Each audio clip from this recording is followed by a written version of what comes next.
Welcome to The Truth in This Art, your source for conversations at the intersection of arts, culture, and community. I am your host, Rob Lee. Today, I'm excited to be joined by my next guest, an interdisciplinary artist, activist, and educator from Oaxaca, Mexico, now based in Baltimore. Her work honors indigenous knowledge and wisdom, and she builds community through her role as director of Creative Alliance's Cielo program. Please welcome Yesenia Mejia Herrera. Welcome to the podcast. Thank you. Muchas gracias. Thank you. Thank you for coming on and making the time. This is this is one of those rare instances, right, where I'm now interviewing a student. I've never done this before. You're the first. You're the first time I've actually taught someone some of the stuff that I know and are having them on. So you're first. So shout out to you, and thank you so much for being here. Well, shout out to you too for teaching us and passing your knowledge to your students. Thank you. So. In this introduction, I want to give you the space to introduce yourself. For those who are unfamiliar with your work, unfamiliar with you, I want to give you the space to introduce yourself. So please, feel free. The floor is yours. Okay, thank you. So, I'm a mother and I'm an artist and I'm a musician also. So I play in a band. I am a leader in the community, and my passion is to always continue supporting our community needs, especially to the immigrant community, which I understand that, including myself, right? How hard it is to come to another country and not finding that space, a safe space and support. So that's part of what who I am and what I like and what I love doing too. Thank you. So I'm reading in the bio, I see interdisciplinary artists, as you touched on, and you had that love for music. I think there's a family component there, right? And you're singing, and I'm not good, so I'm going to try it. Taquate language? Yes. Yeah, I'm glad you mentioned that. So, talk a bit about your passion of music, your passion around music, and your interdisciplinary work. Speak on that a little bit, because everyone has these different things they do creatively. So I'm very curious, and like I said, I'm just learning this word. So, yeah. So, Tacate is actually indigenous language that is spoken in my grandfather's town, which is called Santa Maria Zacatepec, Oaxaca. It's in the south of Oaxaca. So this language is variant of the Mixteco language. So in Mexico, we have around 68 indigenous language plus the Spanish language. Yeah. Plus, all those 68 have different variants. So Tatacuate comes from the Mixteco and is mostly spoken, like I said, in this little town that where my grandfather and my mom was from, right? And my grandma, yeah, and all her family. I was raised there, and so I feel like my connection to this town, and so when I moved to Baltimore and to the U.S., and I was far from home. Yeah. And I knew that my grandfather, which I spent with him just a couple years when I was young, and what I remember is him playing the guitar, always in his room, or playing the guitar at some events, and he was the musician of the town. Yeah. So he wrote some songs, and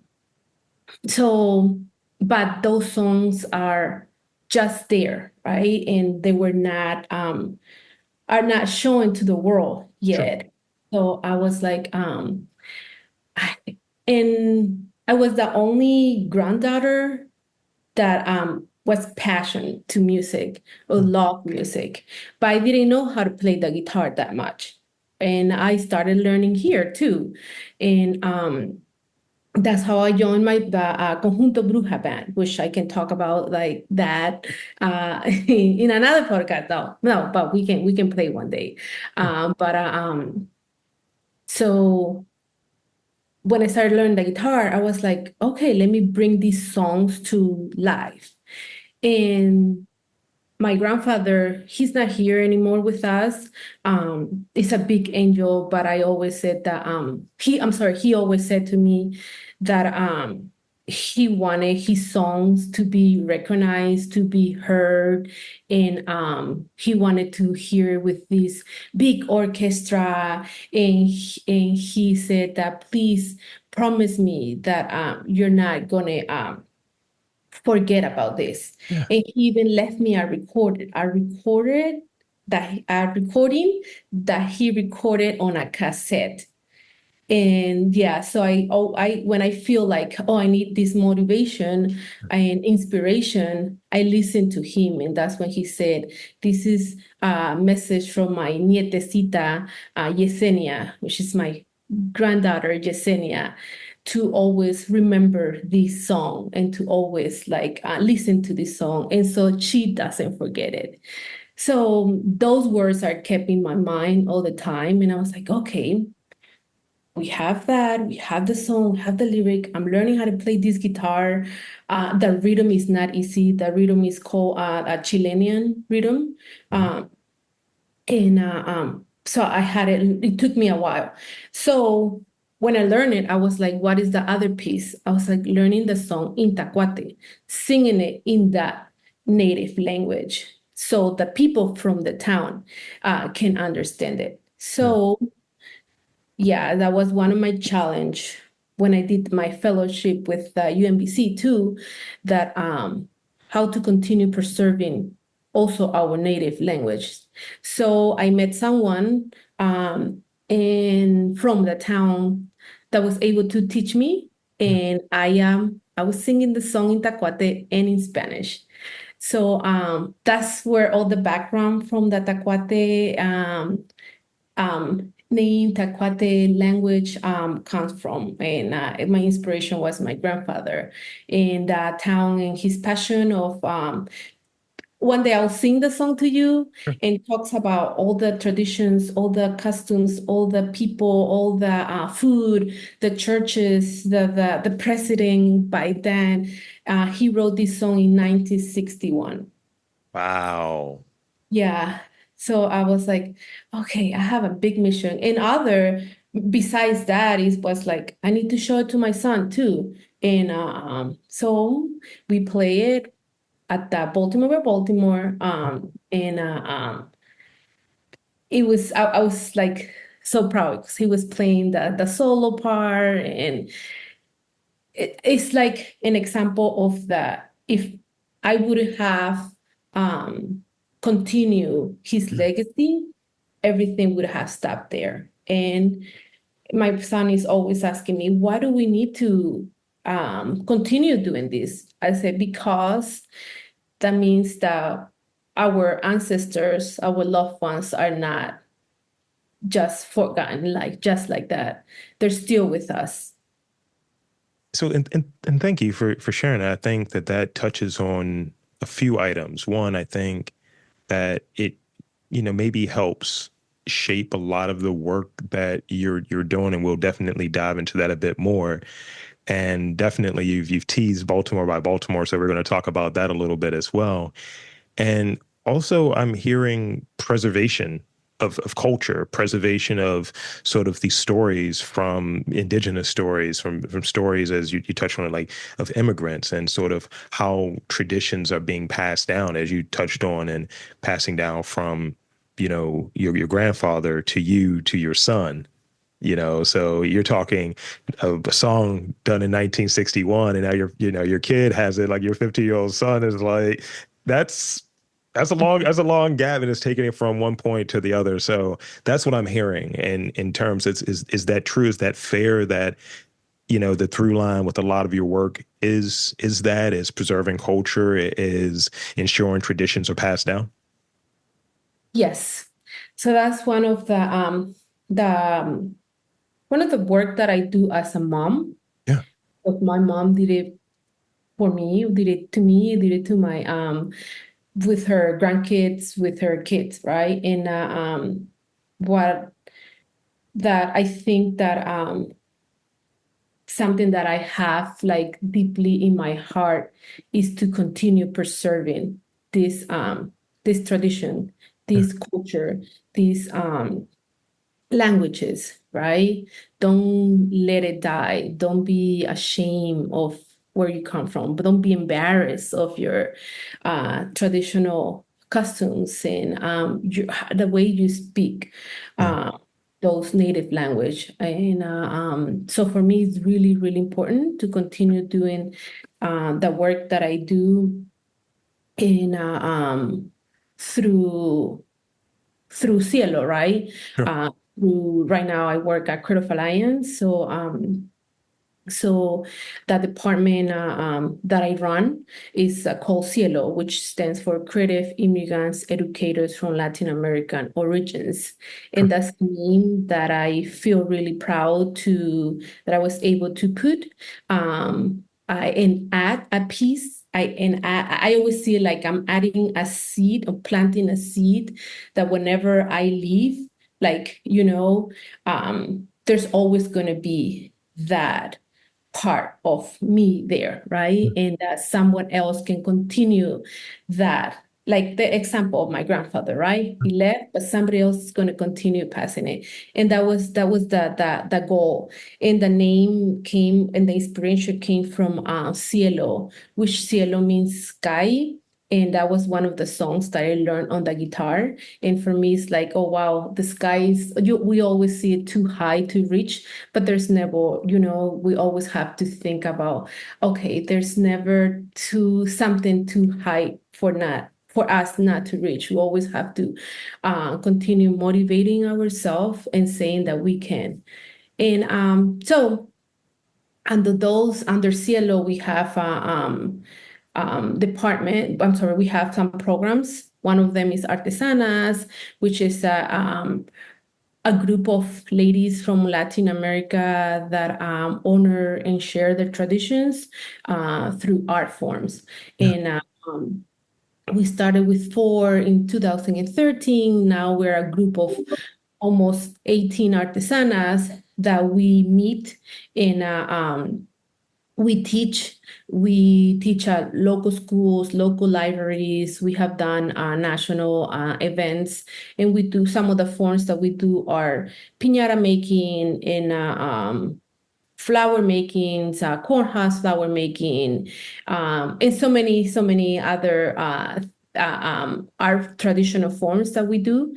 And the purpose of this is not just saying, like example, the piñata, right? Would do you know a piñata? Have you Yes. seen a piñata? Have you breaking a piñata? Okay, so you break a piñata in like couple minutes, right? Five Sure. minutes, and it's boom. But to make a piñata, it takes days, right? Right. To prepare it and to put the paper mache, to put the cones, to put the string, to put all that. And behind that is also a story. So it's an art piece. It's an Yeah. art piece. So what we do with Artesana is that like educate people, like try to tell them the story, where it comes from, and to value that piece of art. And I have seen that when people do it, like when they make the piñata since start, like they don't want to break it. They just use it as decorations at their houses, at their room. I still see people that tell me, "Oh my goodness, I still have my piñata that I was able to make with you years ago. Like I don't want to break it because it takes a long time." So so that's one of the things in which I started with them as a volunteer as well in 2013. Yeah. And one other program that we have is Jóvenes en Acción, which is a folklore dance group of teens. Yeah. And the mission for this is that um, to continue teaching our young adults like the importance of our dance forms too, right? And when I see parents' faces, like, oh my goodness, my son, my daughter is dancing, and this song that I used to dance when I was in school, because in Mexico, Mhm. like you start dancing since you are in either you like it or not, that's part of our culture. It's like You're gonna dance. yes, because it's Mother's Day or it's Father's Day or it's any other celebration, or September, right? The Independence. So you start since you're in kindergarten, putting events together. So we are raised like that.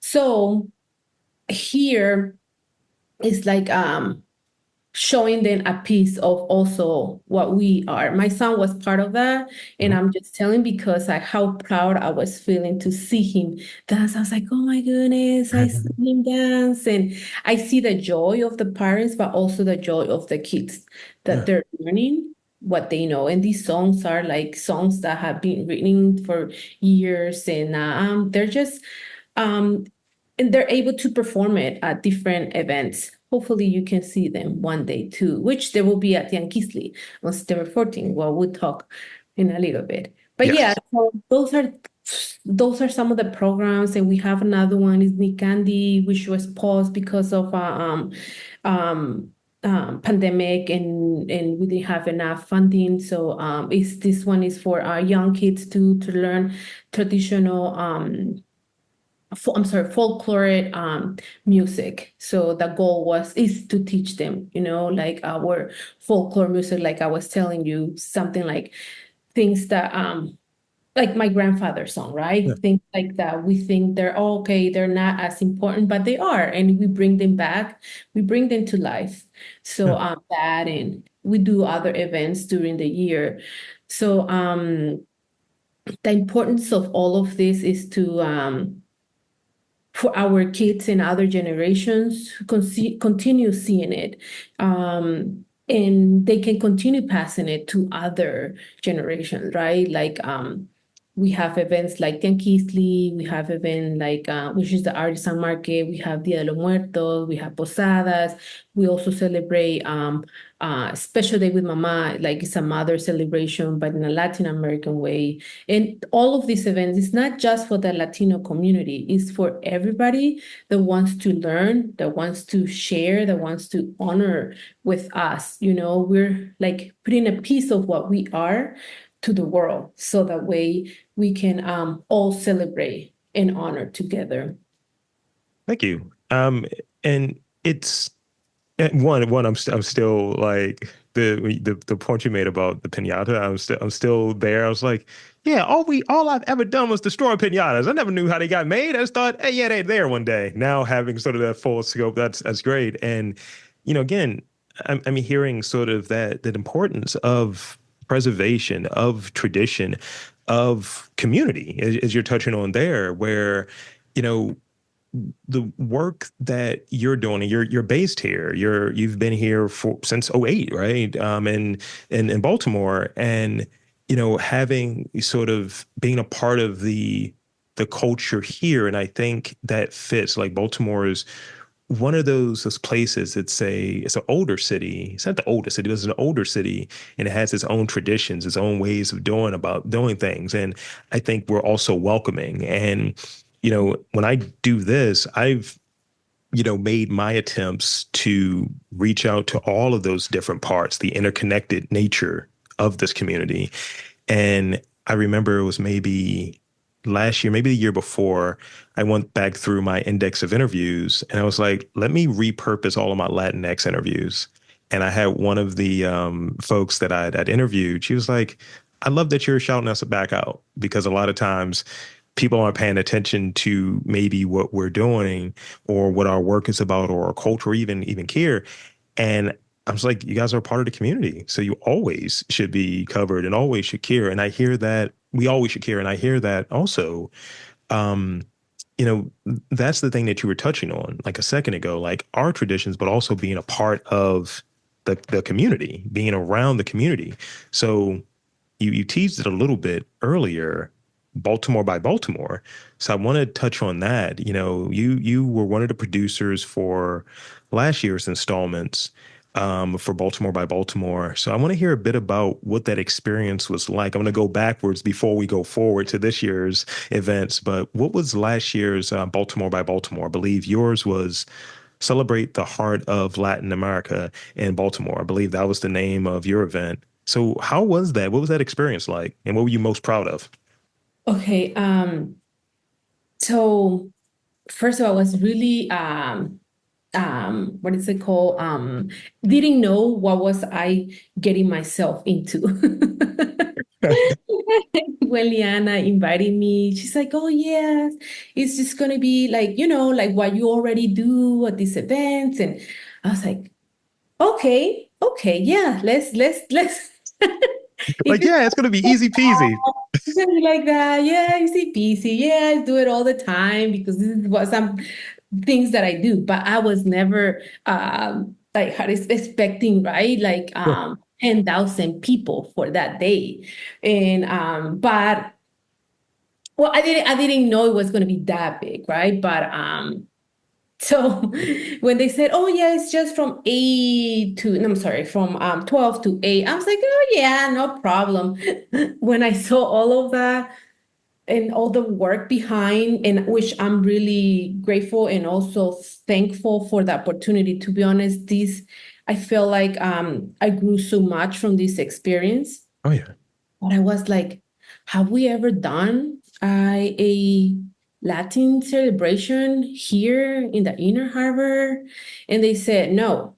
So I was like, okay, so we need to leave our part of our heart, a part of what we are in this at the Inner Harbor, right? For me, was like when I moved to Baltimore, the Inner Harbor was one of the how do you say, like, it's a tourist place, but it was like a place where I'm like, I don't think I ever gonna sing there, right? Yeah. Or I was like, it was a how do you say, like what I was telling about the sky, like a dream that it was too high for me to reach. It was aspirational. Yeah. Yes. So bringing, and then I was like, oh yeah, let's bring our community together, let's all celebrate together, let's all honor what we are. And so when I started like thinking, what should we call it, I was like, oh yeah, we are celebrating our heart of our what we are in the heart of also Baltimore, right? And it was an amazing experience. It was joy. It brought so much joy. It brought so much a community together, opportunities for these. I remember vendors that were just starting and didn't even have their logos or name. And I was like, it's okay. Yeah, you can make up a name, right? And I wanted also for our community to feel like they belong here, like you were saying, right? We are all, what is it called? We are all a community, no matter what background you are, Yeah. right? We were opening, oh, this space was for us with honor, right? To share a little piece of what we are Yeah. to to the world. And so what I most feel proud of was like there were performances going back a year ago. So there were performances that there were youth performing and dancing, like Jóvenes en Acción. They were bands from Mexico. They were um, people like what I tried to do is like I mean I know I didn't include everyone because when they told me 12 to 8, I was like, oh yeah, is how am I going to fit that? But then I needed more. Paliana said, you know what, Yesenia, we came past this, right? I was Yeah. like, yeah, that's true. So, but we have representations from Peru, we have representation from Mexico, we have representation from Colombia, from Ecuador, from Bolivia, from Chile, from Brazil, from Puerto Rico, from Nicaragua, from these are some of the Yeah. countries that I remember, right? So I try for us to share what we are in a most representative way, Yeah. and um seeing everybody together. And I heard so many comments from people that were like, wow, we have never seen this, or we were looking for a space to show our kids like part of our culture, like because sometimes you move here but you don't know where to go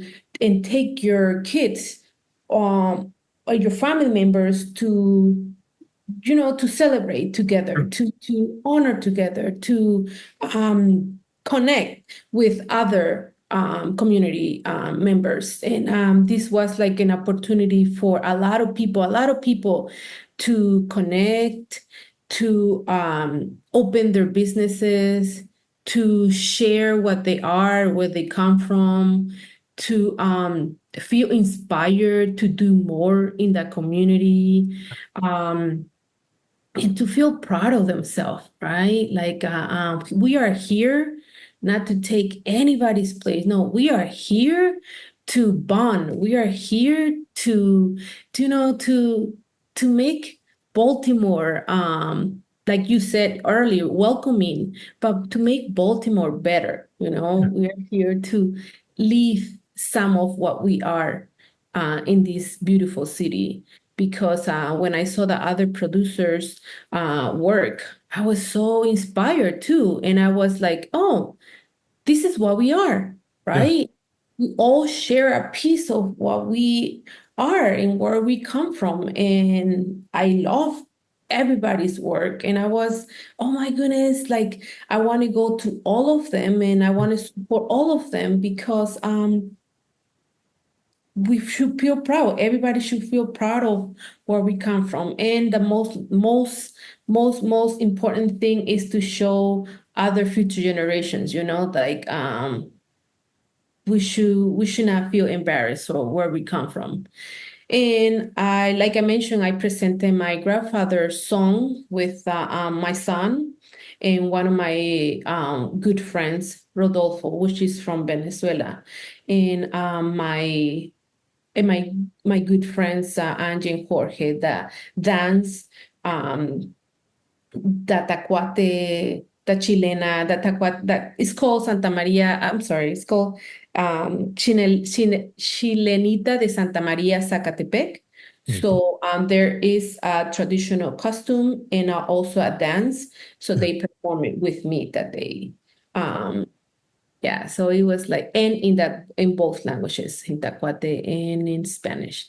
Love it. And touching on before I move into sort of more current events, right? Because you're talking about this a year ago, but the I, every morning, right? I walk from my home in East Baltimore. It's I'm very familiar with this area, right? And I walk over there to an area where I went to middle school, which was a very transformative period for me. I learned a lot during that time. And it's like one of those times, at least for me, where, my parents are picking me up from school. I'm kind of like, you're walking a lot. You're kind of figuring out things. It's almost like pre-high school where a lot of people have those experiences.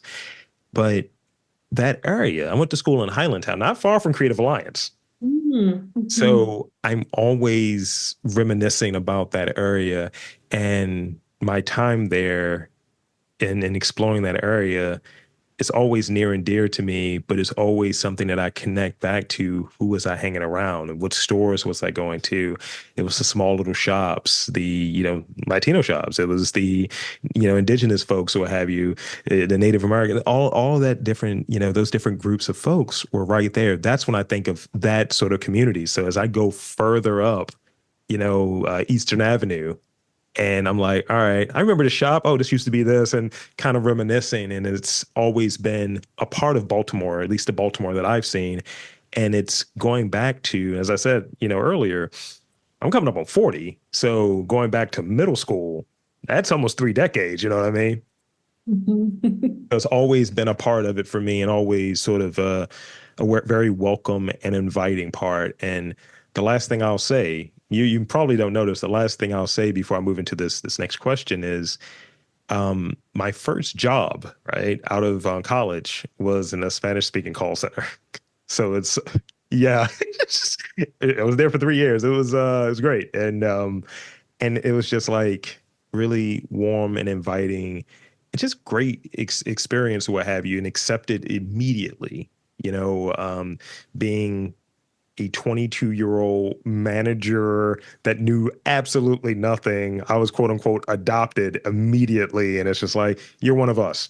And that's what I've always noticed, and seeing that through my matriculation as an adult and connecting that to the work that it seems like you're driving at, with the work with Baltimore by Baltimore and your work with Creative Alliance. And I want to get, sort of maybe combining it, but this next question aligns to this.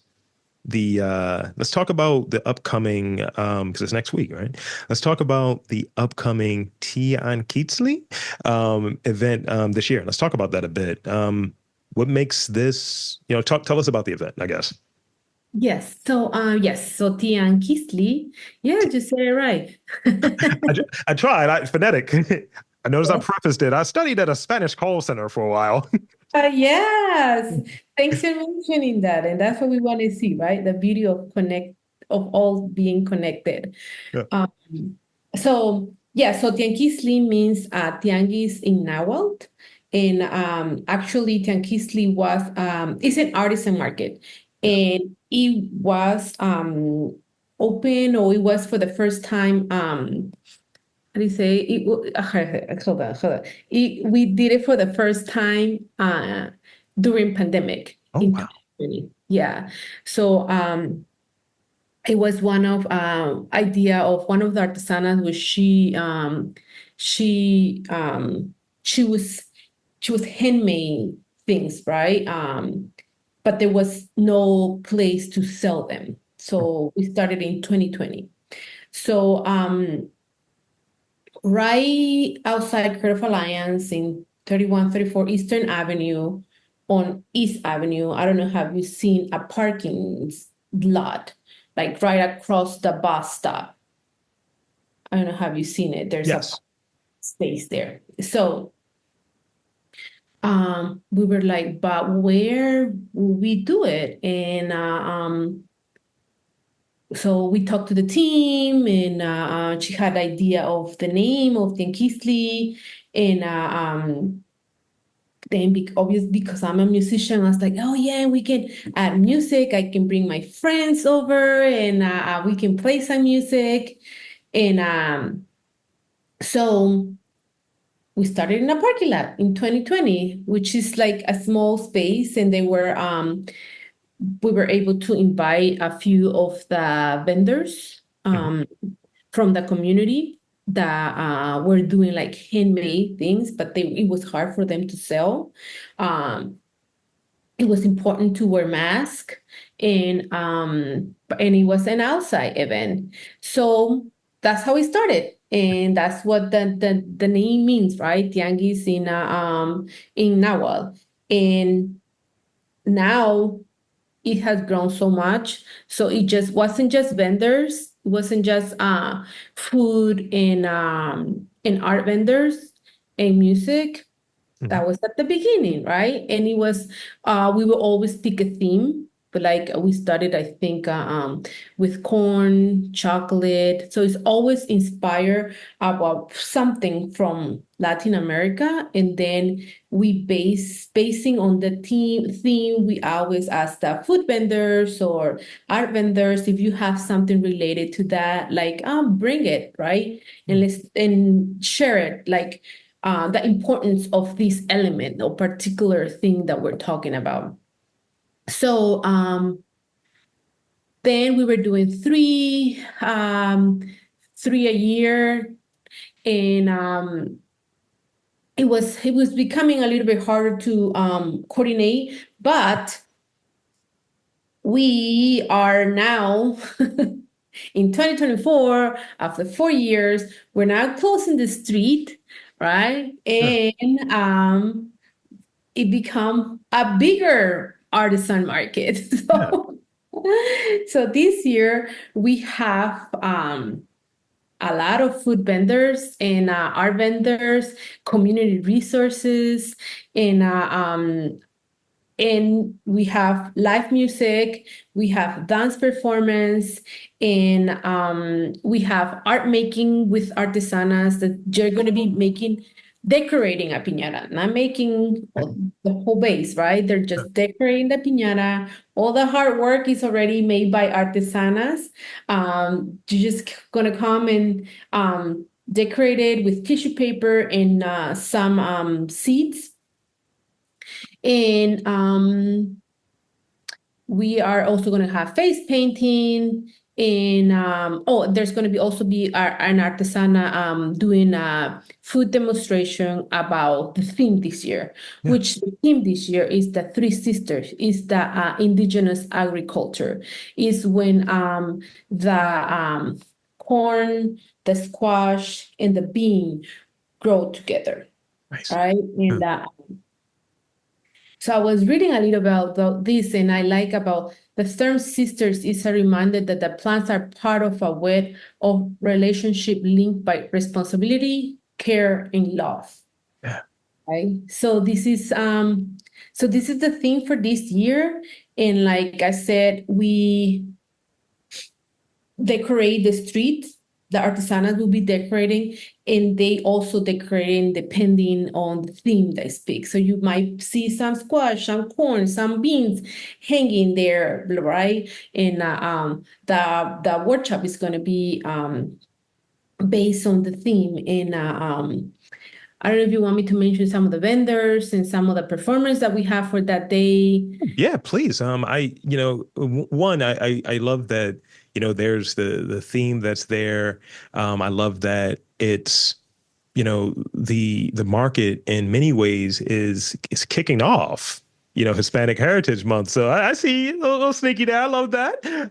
So very intentional there. So yeah, please share with us, some of the vendors. I see a few names that I'm familiar with, maybe a few people I've interviewed, but please. Yeah. So yeah, we thank you for saying that. Yes, also honoring, celebrating the Hispanic Heritage Month, right? And yeah, it's our Latin American Artisan Market. Come and celebrate with us, please, on September the 14th from 3 p.m. to 7 p.m. Come and learn. It's a free event for everyone. So everybody's invited to join us. So some of the performance that we're having for that day in representation from different countries of Latin America are DJ La Feme, which is from Venezuela. We're going to have Capoeira by Lunda from Brazil. Nice. Yeah, we're going to have Folklore Sin Fronteras, which is a dance folklore group. They're representing Colombia and Ecuador. We're going to have Grupo Clave that are going to, it's a band from Mexico. We're going to have Grupo Etnia that is representing Peru, like Andinos, Andine music. We're going to have, of course, our teens from Jóvenes en Acción, our dance group, also dancing. That day, we're going to have Comparsa Moyotepec Morelos, representing Mexico, is a dance group also.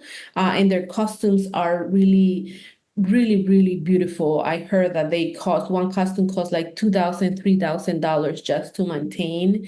And I brought them also at the Baltimore, and at Leaf Baltimore. They were there.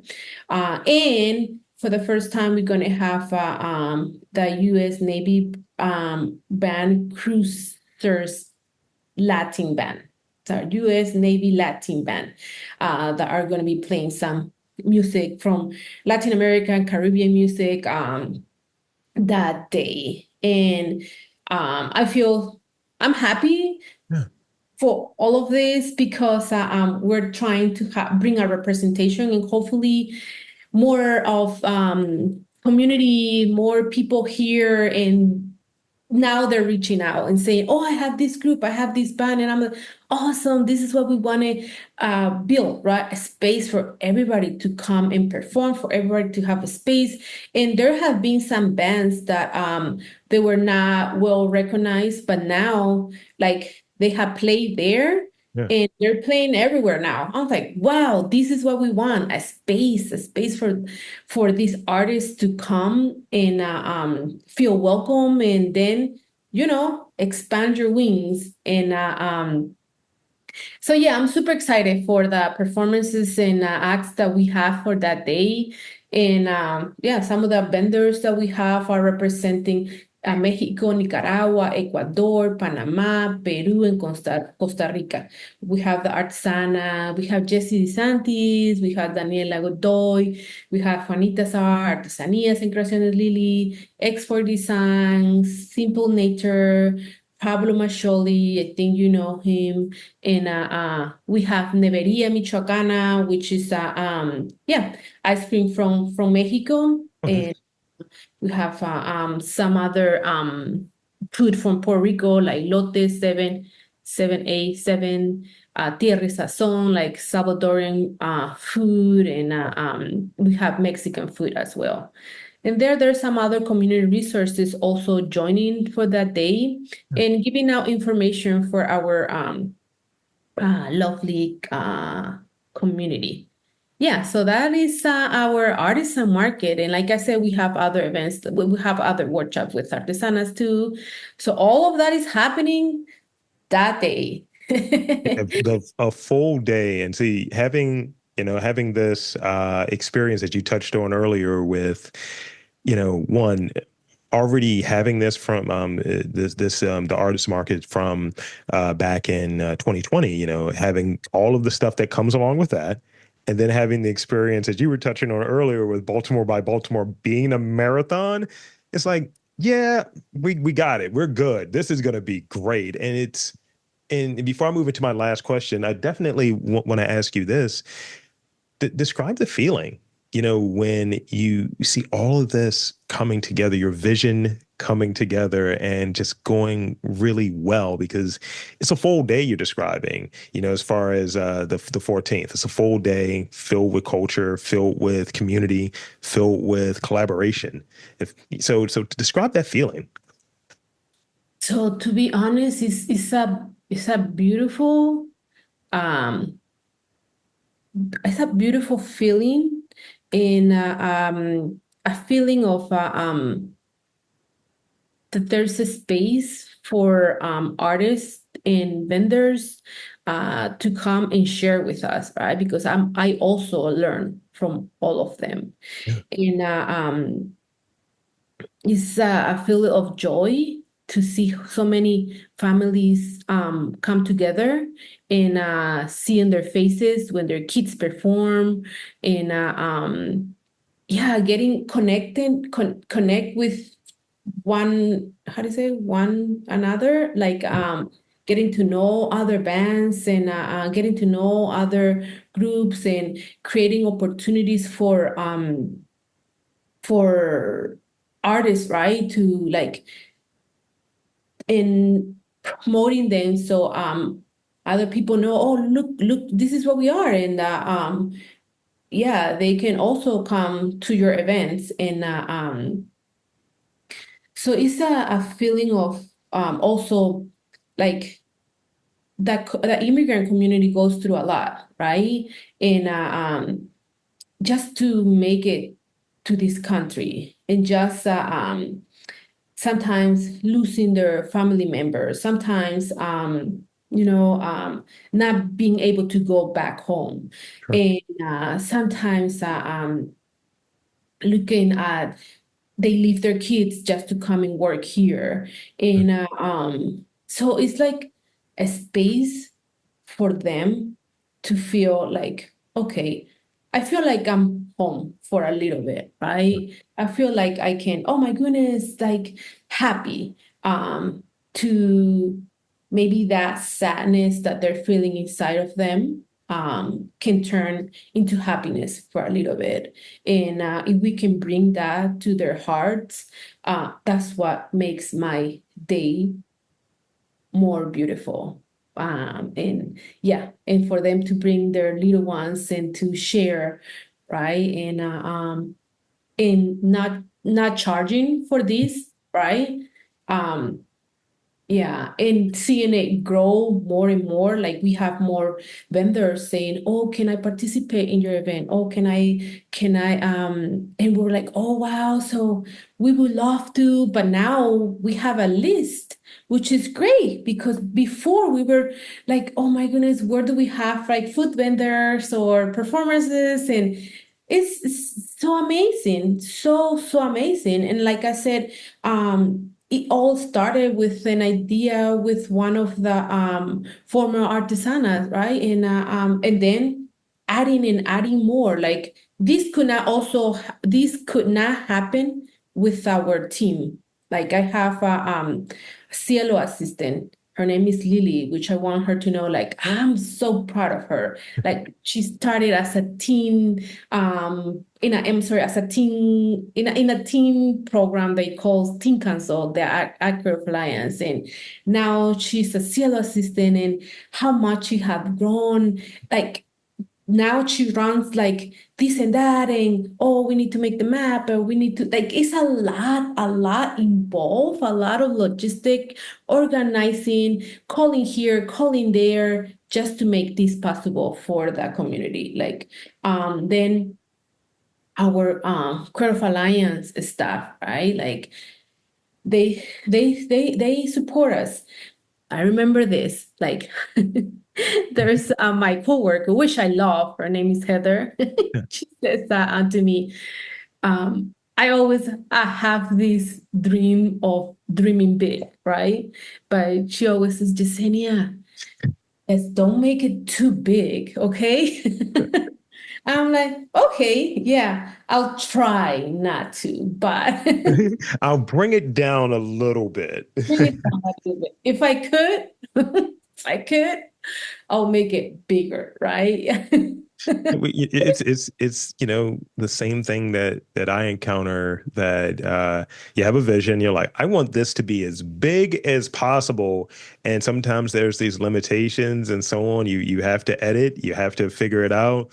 And I'll say this before I move into this next question, or this last question. uh I'll say the class that you were in, that I taught, that was like 90% of what I wanted to do, and it was almost there, and there may be a part two coming soon. You'll hear about it. And I'm able to have a little bit more flexibility to blow out that vision to be a bit bigger. So yeah, when you have a vision, it's like you write down that vision, how big you want it to be.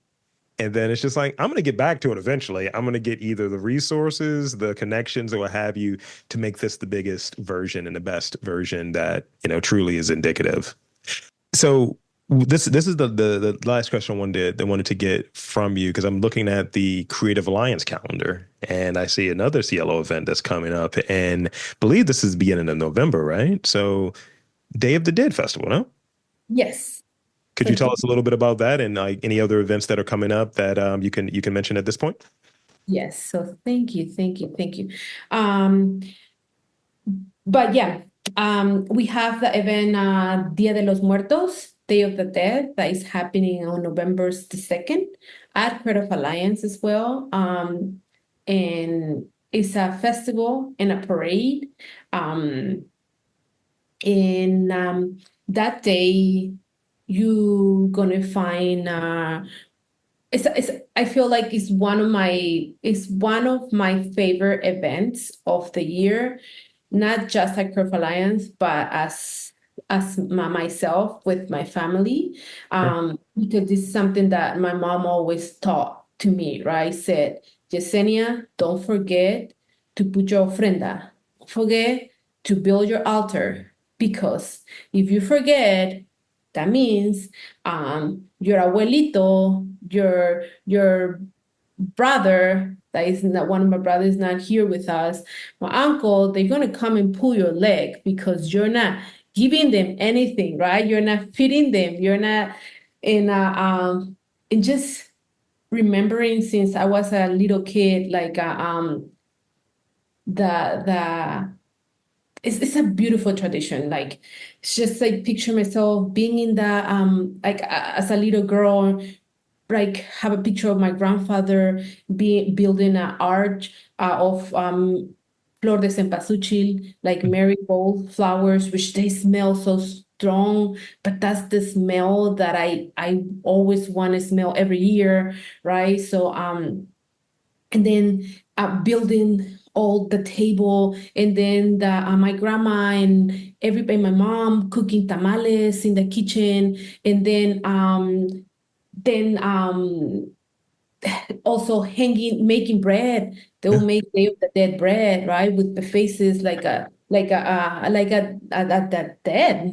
someone dead, like which is weird to say it, but we honor and celebrate them every year, right? And like artesanas, we're from different parts of Mexico, so we celebrate it in a different way, right? Like in Oaxaca, in the south, we use more arch, or maybe in the city they do more levels, or maybe in another place they do more sugar skulls. In these places they do papel picado. So what we do on November 2nd with this year at this celebration is that we mix all of our traditions together and to make it happen, right? We have some from ladies, some artists from Ecuador, some artists from Salvador, right? That they don't call it Day of the Dead, they call it Los Días de los Difuntos, El Día de los Difuntos.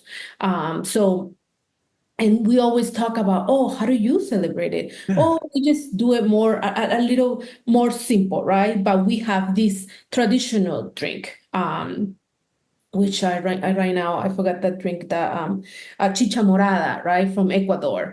And there's one of the artisanas that will bring, that is from Ecuador, will bring the traditional drink that they do and they drink at Dia de los Muertos, Mm. or Dia de los Difuntos, and the way that they decorate. And then we have artesanas the building an altar that's going to be by the entrance of Curve Alliance at the lobby. So you're going to have I'm sorry, an altar representation. There's going to be someone explaining you what does it mean, what does it mean that to have a picture, what does it mean to like put the food that they like, or the elements that we put on the altar. Any questions, or you want to know more about the tradition, please come. We have also Dia de los Muertos bread demonstration. There's one of the artisanas demonstrate how to make the bread. Right? Obviously, we're not going to put in the oven and all that. It's just a demonstration, small demonstration, but yeah, we do workshops of sugar skull, and there's also custom contests where you can come and dress up as Catherine, Katrina, or any other theme, right? Mm. Because this is not Halloween. This is honoring our loved ones that are not here with us. Mm. And so we represent a lot of skulls, right? And then we have like marigold flower making, and then we also give hot chocolate away for the people, and with bread, with Day of the Dead bread. So you're able to taste, to smell, to experience, and also we have some live performance, also music and dancers, and I think this year we're gonna have someone representing, like a whole team representing and talking about what Day of the Dead is. So for me, I can talk about Day of the Dead all day. There's some videos that we have and that we have put together with artesanas and with my family here at home. But this is one of the most beautiful traditions and celebrations that I always expect for perspective every year, right? The biggest days for us are November 2nd and no, I'm sorry, November 1st and November 2nd, because November 1st is when the little ones come. So then you have to switch for the food, because on November 2nd at noon, the adults are coming for their food. So yeah, it's really beautiful. If you want to learn more about this, just join us on November 2nd at Curve Alliance from 12 to 4, which we start at 11:30 a.m. at Patterson Park with our parade. And then Katrina, Lele, and other floats come alive that day. Great. Thank you. I mean, one, you're selling tickets in that idea of I'm interested. I'm going to do my best to pull up to both, but at least one of them. And, you know, and I hope many folks like show up. I hope it's a really good like turnout or what have you for these events because they're rich, they're culturally driven, and the thing that really captures my attention and curiosity is feel like I'm going to learn something, which is great, and connect. So one of the things I want to do as we close out here, I got a couple rapid fire questions for you. Okay. Don't be afraid. They're easy questions. You have the answers already. You already know the answers. But the key is you don't want to overthink these. So it's usually, whatever is the first thing that pops in your head. All right. I'm nervous here. All right. So here's the first one. Here's the first one. Uh, what is your most treasured possession? Oh, I think as a mom, it's not a possession, but it's I think, hold on. I think it's my son, right? And but and yeah, and I think my kids, yes. Okay. Okay. Like, That's but I have one more. Hold sure. on. My mom's dresses. Yes. She passed away 8 months ago, and I have all her dresses. So for me, it's like a treasure too. It's great. Thank you. Thank you for sharing that. Uh, we all have a thing that we're really good at, right? But it might not be the creative thing that we do. Do you have a hidden talent? Oh, hidden talent. See, I told you these questions are easy. Okay, so hold on. What are the other hidden talents? So, um, Like, not too many people know that I can cook pretty well. And I get adventurous in the kitchen and or even outside with the smoker. I'm a big smoker, griller, that kind of. And people just know me as the podcast guy, that just talks too much. But, that's a hidden talent for me, I think, like being able to do a few things in the kitchen. okay, I was thinking about like I'm always running around. Like people know that I sing, people know that I do all these events. But yes, um, I also make a lot of things. Um, I make homemade Oaxacan tamales, and I feel like they're kind of like my mom's. Okay. And but I usually don't make them because they take forever because she taught me the traditional way to make it. And starting from, it takes like 2 days, right? So it has that flavor, right? Yeah. So people don't know that not a lot of people know about that. About not a lot of people know that about me. 'Cause not I'll be selling it, but it's the way she taught me is like you have to do it like this, and you have to grill the banana leaf like this, like, and then you have to wash it, right? It's a whole process, Yeah. a whole process. Yes. Okay. I'm not saying I'm, 2 days is a little work, but look, I've never had one. I'm trying to learn as much as I can. um, so here's the last one I got for you. And this is maybe it fits now, maybe it doesn't. But generally, do you prefer coffee or tea? Tea. Okay, your tea. Okay, okay. Just I'm always curious. I drink a lot of coffee. I like the blackest coffee possible, much like my soul. So and yeah. So but tea, I appreciate that. And so that's kind of it for the podcast, for the questions and for the interview. So there's two things I want to do as we wrap up here. One, I want to thank you for coming on and spending some time with me. And two, I want to give you the space here to, tell the folks one more time where they can check out, updates on the event, social media, website, all of that good stuff. And any final thoughts as we close out here?